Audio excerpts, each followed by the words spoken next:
And now, from approximately coast to coast, it's the Bob and Ray Public Radio Show.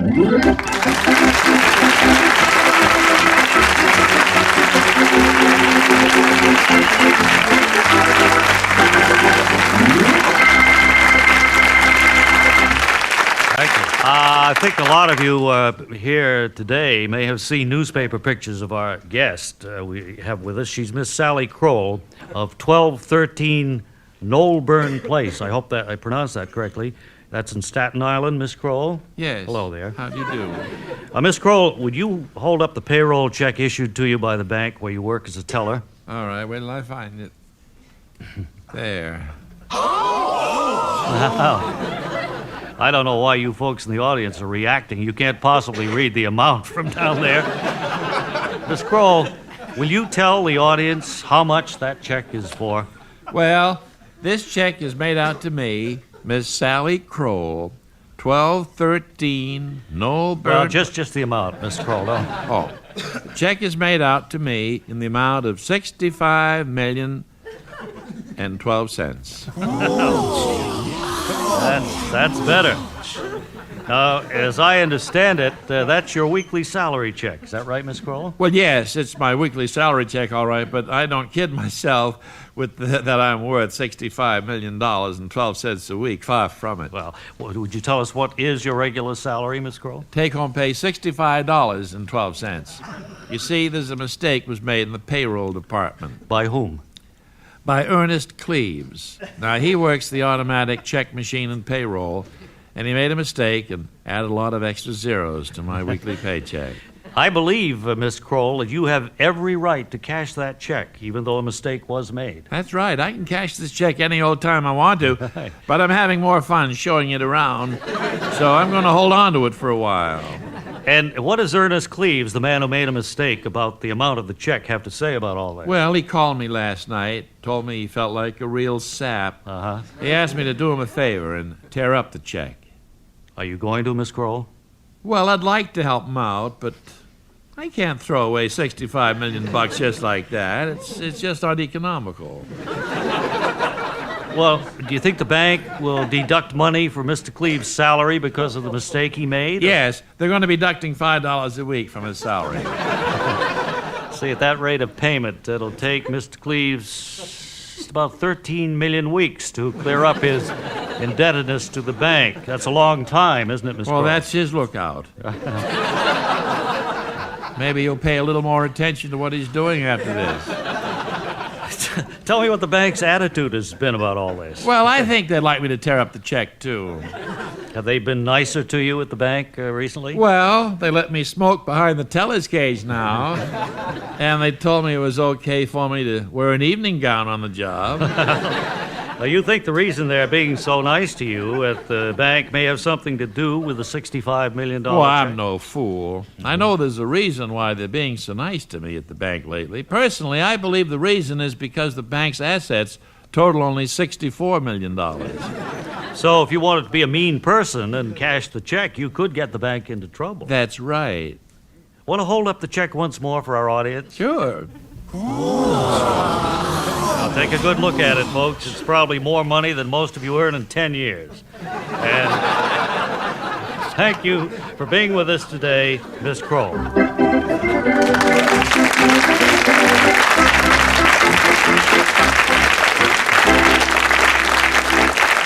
Here's an important message from the makers of Einbinder flypaper.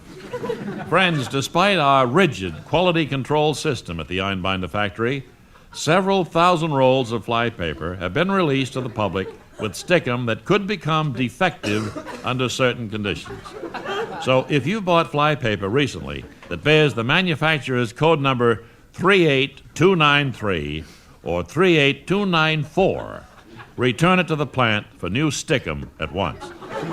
And while you're waiting for it to be returned to you, better protect your family by going out and buying some new flypaper. When you do, be sure you insist on genuine Einbinder, the brand you've gradually grown to trust over the course of 3 generations. And we've just received word now that correspondent Wally Ballou is standing by in Springfield, Ohio, with a special report. So to learn what it's all about, let's switch now to Springfield and Wally Ballou. Lee Ballou speaking directly from the Municipal Zoo in Springfield, Ohio, and I'm chatting with the director of the institution, Mr. Logan Pitney. As I understand it, Mr. Pitney, you contend that this zoo is the only one of its type in the world. Is that right? Well, we just don't contend it is, Mr. Ballou. We're virtually positive. In fact, I've visited most of the major zoos around the world myself, and I've never seen another one like this. Well, I don't want to offend you, sir, but I was walking around the grounds before we went on the air, and I didn't see anything different about it. I mean, it's a lot smaller than most zoos, and the animals appear to be in worse condition, but outside of that, it seems just like all the others. I see. Approximately how much time did you spend touring the grounds? Oh, I'd say about 20 minutes, maybe half an hour. And you don't feel any twinge of anxiety to speak of? Well, I admit my nerves are kind of on edge, but I assume it's just another breakdown coming on. I'm sure you can attribute it to the fact that our zoo is the only one of its type in the world. Well, I don't see how you could claim credit for my emotional instability if that's the whole problem. Well, I wouldn't expect you to, because the whole thing really operates on the unconscious level. In fact, most people never become aware that they're uncomfortable because all the animals are staring back at them. I beg your pardon? Well, it's very simple, actually. In your average zoo, the people stare at the animals, but the animals don't pay any attention. Now, here we've trained them all to stare back. And so far, nobody's been able to stand it for more than 45 minutes at a time. Well, now that you mention it, I did get sort of a vague feeling the animals were watching me pretty closely, but, well, I don't know. I thought it was just because my tie needed straightening or something like that. Well, straightening the tie, combing the hair are common early symptoms. But when the animals keep staring, some visitors get the wild illusion that they've come down here stark naked. And they run home screaming. Well, what's the purpose of all this? Are you trying to drum up business for a chain of sanitariums or something like that? No, not at all. It really started because the zoo is not nearly large enough for the city, and a lot of people were complaining that they couldn't fight their way through the crowd to see the animals at all. So we decided that something would have to be done to get the visitors in and out in a hurry and to give somebody a chance. Well, that makes sense, but you know, it still seems pretty diabolical to... I'm sorry, did that... Seems diabolical to drive... Did that get on you?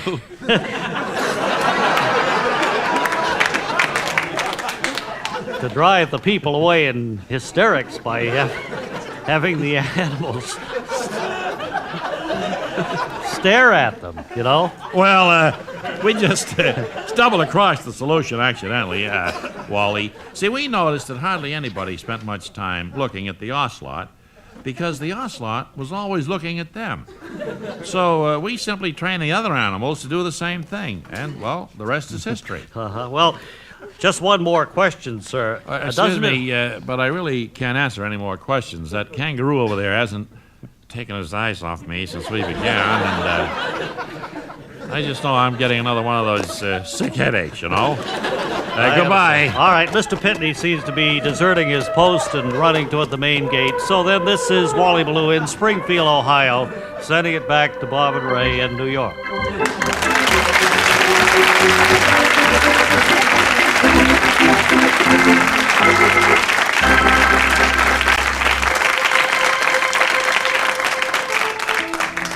And now we return again to Garish Summit and its endless story of intrigue among the socially prominent. There, in stately splendor, far removed from the squalid village below, they fight their petty battles over power and money. As action begins, young Rodney Murchfield is still being held by kidnappers in a deserted shack somewhere on an unpaved road. Meantime, his evil brother Caldwell is at the Murchfield Lead Mining Company, where he finds head bookkeeper Emery Humdorf keeping the books. Caldwell speaks. Good morning, Humdorf. I gather that Rodney isn't here again today? No, I believe he's still being held by kidnappers in a deserted shack somewhere on an unpaved road. Can I help you? Yes, possibly so. There's been a demand for almost $10 million in ransom to assure Rodney's release. Do your books show that my mother could raise that kind of money? Oh, yes. Miss Agatha has a good deal more than that. But she's a careful woman with a dollar, and I doubt if she'd put a book value on Rodney of more than $5 million. He's a bit slow-witted, and I hear he needs some expensive dental work, too. Sure, well, still, Mother might go for the full 10 mil. Why are you so interested in the financial aspects of Rodney's kidnapping, Caldwell? Because I need to know how much longer he may be held captive. You see, I've put a foolproof scheme into motion. Just give me 1 week without Rodney snooping around here, and I can gain control of this entire company, lock, stock, and barrel. Egad, Caldwell, I knew you were a devious scoundrel, but... Thank you, Emery. I've admired your work, too. Now, let me finish. Caldwell, I was remarking that even though you're a devious scoundrel, I never thought you'd try to seize the family business. I wonder what Miss Agatha would do if she suspected this. Well, I'm delighted that this do-it-yourself form for drawing up a new will has arrived, Wilfred. Now I can go ahead with my plan for cutting Caldwell off without a red cent. As you wish, Mum. Well, that's definitely what I wish. Caldwell's been a terrible disappointment to me. He leaves his clothes hanging on the doorknobs. He stole a cheap ashtray from a saloon to give me for Mother's Day. Now I suspect that he's trying to take advantage of Rodney's kidnapping to seize control of Murchfield Lead. I wouldn't know about that, Mum, but if you'll pardon the impertinence, should a woman of your means be writing a new will on a do-it-yourself form? There's talk among the servants below stairs that you have $8 billion in the bank. Well, it's closer to $9 billion now. I've also opened a Christmas club account. But that still doesn't mean I should shell out a fat $30 fee to some lawyer to write a will when this form, complete with easy-to-follow instructions, was only $1.98. Yeah, that's true, Mum, but if you'll pardon the impertinence, how can you cut Caldwell out of your estate when Rodney may already have been done in by kidnappers? There's no one else to leave your money to. Well, nonsense, Wilfred. There are all sorts of people. The mailman is a nice chap. And then there's the lady who feeds the cat when I'm out of town. Yes, Mum. If you'll pardon the impertinence, Mum, I notice that you're starting to fill out that form without putting on your glasses. Well, I misplaced them around here somewhere, and I admit I can't see beans without them. Could you find the line where the beneficiary's name goes and write in Charlie the mailman? Of course, Mum. I'll fill in everything real nice for you. Then there'll be nothing left for you to do but sign it quickly. Wonderful. My stars. I just wonder what my high-priced attorney, Bowden Pardue, would say if he ever found out how nicely I'm handling my own legal affairs for only $1.98. Your Honor, the medical report shows that Miss Agatha is crazy as a loon. I ask that I be given power of attorney to handle her affairs. Well, I'll have to give that some study, Mr. Pardue. The economy of this entire state is controlled by the Murchfield family, and I'd hate to think what might happen if the power fell into the wrong hands. Will Caldwell succeed in grabbing Agatha's fortune before she succeeds in cutting him out of her will, before Bowden Pardue succeeds in gaining control for himself? Can Wilfred resist the temptation to write in his own name in Agatha's beneficiary? And what about Charlie the mailman? Perhaps we'll learn more next time when we hear the judge say, Well, let's just split it up among ourselves. Who'd ever know? That's next time when we resume our story of endless intrigue on Garish Summit.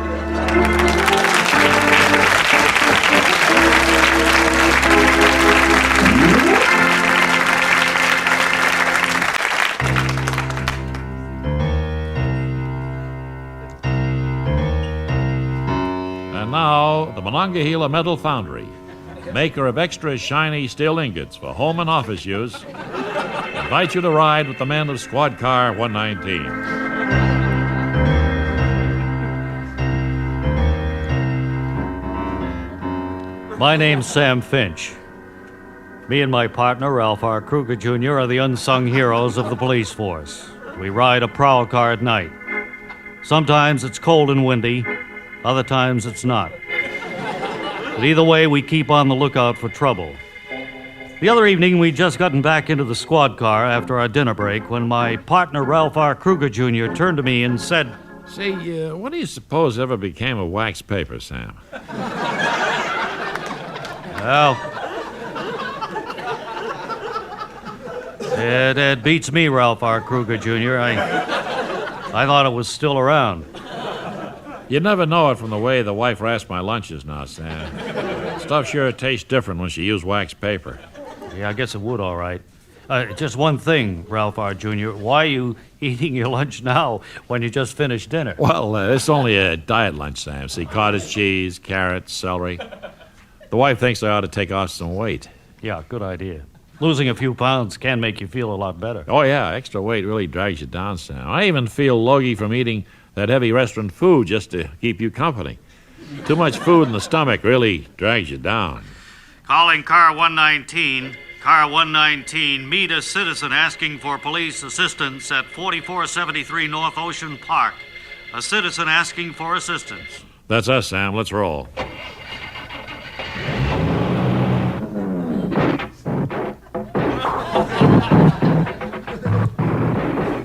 That's funny. I can't seem to shift out of reverse. Well, you have to push in the clutch to shift, Sam. Try pushing in the clutch. I already pushed it in, Ralph R. Kruger Jr., but that didn't help. I'm still in reverse. Well, I better get out and take a look, Sam. Yeah. Look, don't do anything till I tell you. Okay, Sam. Start her up easy now.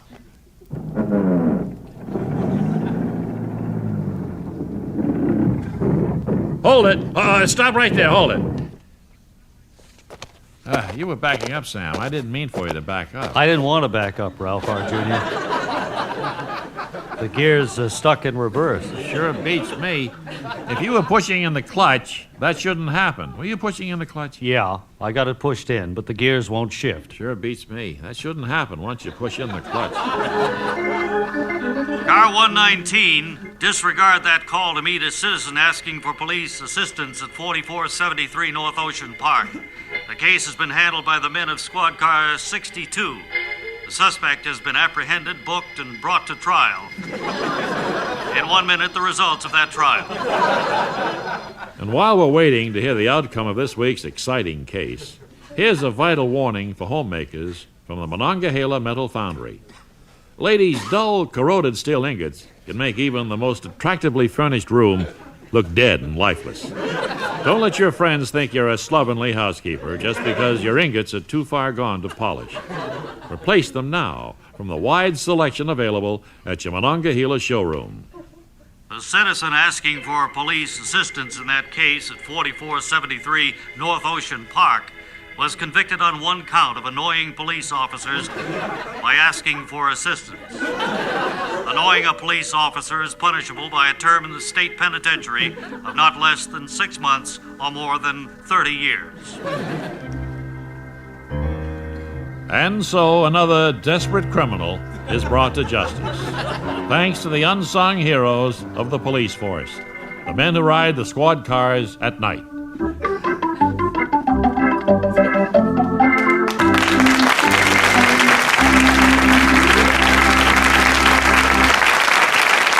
Now, it's time for Dining Out with Bob and Ray, the informative feature that helps guide you to some of the lesser-known but truly outstanding restaurants around New York and around the world.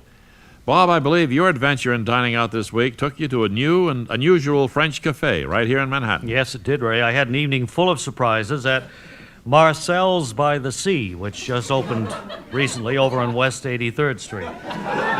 Well, I think that one of the biggest surprises would be finding a restaurant on West 83rd Street called Marcel's by the Sea. There's no sea over in that neighborhood, as I recall. That's true. I asked the owner about that. He had a logical explanation. He said that his name isn't really Marcel. So he didn't think calling the place Marcel's by the Sea was any more dishonest than just calling it Marcel. No. Well, I guess he's lying either way.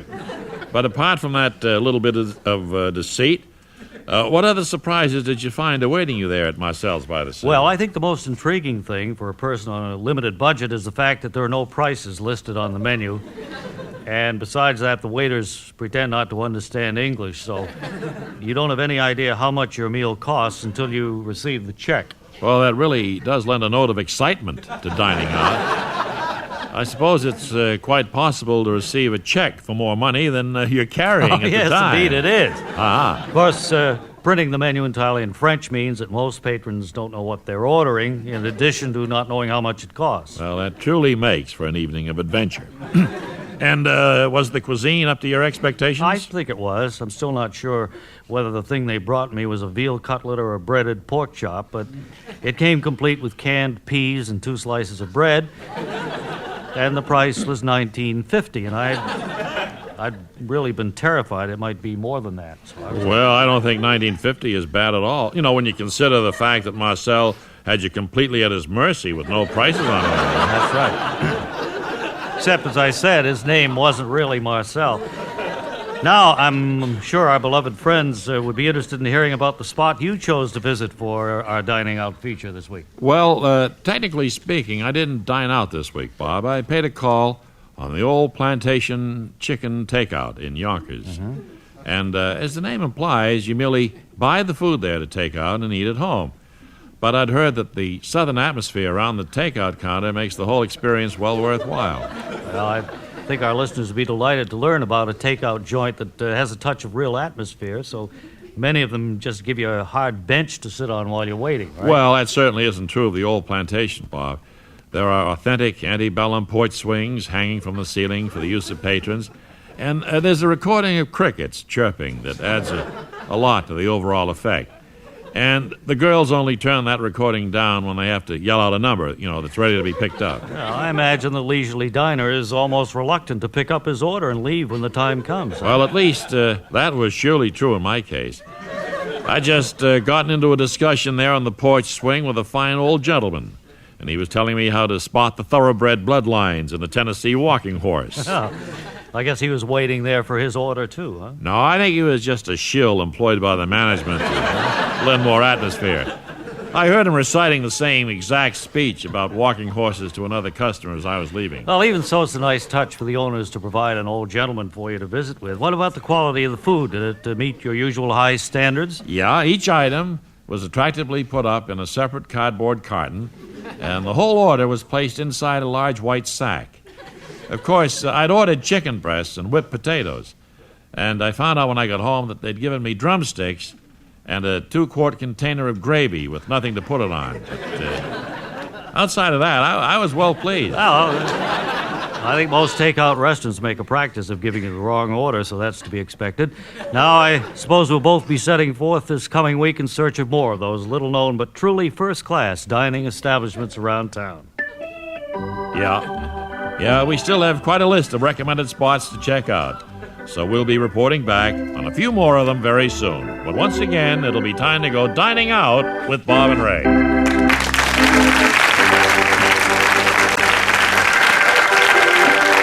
Well, that will do it. Does it for this meeting of the Bob and Ray Public Radio Show. We would like to call your attention to the fact that it was produced for the Radio Foundation by Larry Josephson, a man who just can't bring himself to eat California prunes on his waffles. And Marjorie Van Halteren is our associate producer. Marjorie tells me she's never met anybody who knows David Bowie personally. Our technical director was Malcolm Addy. Our musical director was Paul Taubman. And the man with the sound effects was Al Schaefer. Audio engineers Mike Moran and Pat Martin, and our production assistants Diana Freed and Stuart Zagner. Funding for the Bob and Ray Show in part by the National Endowment for the Arts and the Corporation for Public Broadcasting.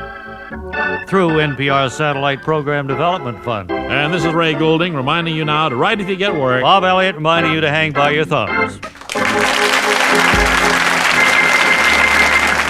For a free picture of Bob and Ray, send a stamped, self-addressed envelope to Bob and Ray Picture, Box 5000, GPO, New York 10116. That's Bob and Ray Picture, Box 5000, GPO, New York 10116.